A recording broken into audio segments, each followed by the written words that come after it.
Hi everyone, S.E. Smith here for another of the Coastal Magic Summer Reading Challenge event. And I'm going to be reading today a little section of my upcoming story called Saving Runt, Cosmos Gateway Book 7. This story's been a long time coming, and it contains characters that you have met throughout the different series. If you have not read my Cosmos Gateway series, then Tink's Neverland is available for free. It's book one, is available for free on all the major distributors.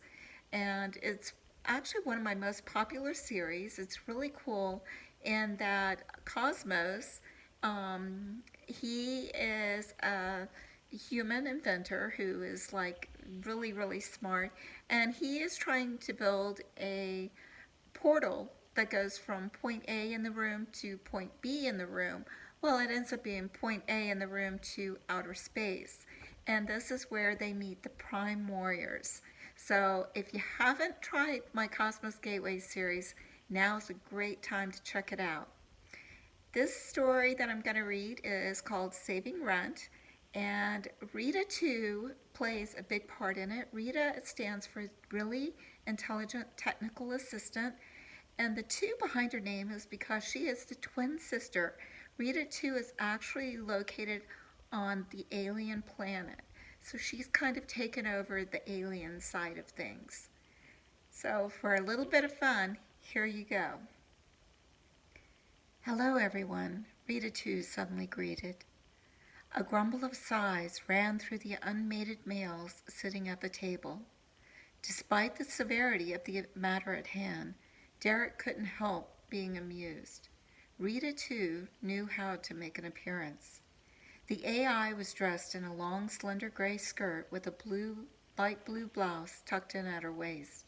A wide black belt made her waist look small and her breasts, well, large. Derek suspected that they were slightly larger than the last time he'd seen them, and wondered if Rita, too, had been playing with her programming again. Her dark red hair was fashioned into an elegant bun, and she wore a pair of oversized silver-rimmed glasses. She walked around the table and flashed an amused grin at one of the clan leaders, who almost fell out of his seat trying to turn and look at her. "Keep your eyes on my mate's face, Braun," Dar's deep voice warned as his holographic form suddenly appeared next to the offender. Derek snorted when he heard Dar's snarky comment to the leader of the desert clan. When Rita, too, had first arrived, she had an unexpected effect on their defense ornament response system, which previously had less personality. Dar didn't change his appearance nearly as often as Rita, too, did, though. He looked the same as when he materialized with a body for the first time, much to Rita's delight. Braun shrugged and grinned, and sat back in his seat as the men around the table chuckled. "A warrior can look, Dar," Braun quipped. Dar folded his arms across his chest and began to glow brighter. "Not if he wishes to keep his eyes in his head," the male AI retorted. "Turn down the power, love.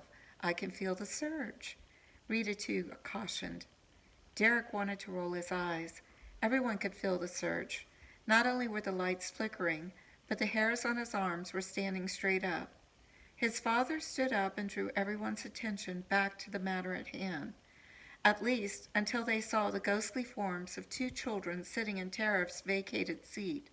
The sound of curses filled the room, and several men rose and moved away from the table. "What is it now?" his father growled in exasperation. "Behind you," Brock choked out, pointing his finger at the chair. "Oh dear. Dar, love, can you take the children?" Rita, too, asked. "Children? What?" "Rita, too, Dar, this is..." Tariff snarled as he scooted to the side and cast a glare between the AI and her replications.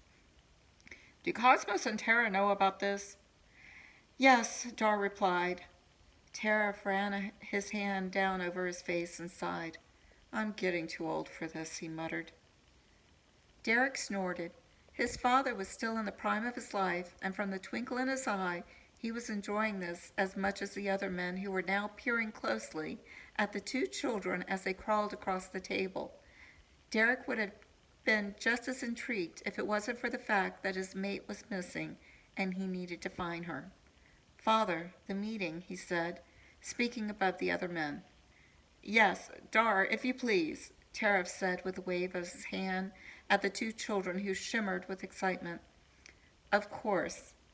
"Darian, Rena," Dar said. "You've named them?" Tariff asked in astonishment. "Of course we've named them. They're our kids, after all," Rita too retorted. I hope you enjoyed that short sample. I'm not the best reader. It'll sound much better when I get it to the narrator, who actually has the story now. But I hope you enjoyed it. That's part of Saving Runt, Cosmos Gateway, Book 7, and it comes out on Tuesday. Talk to you later. Bye.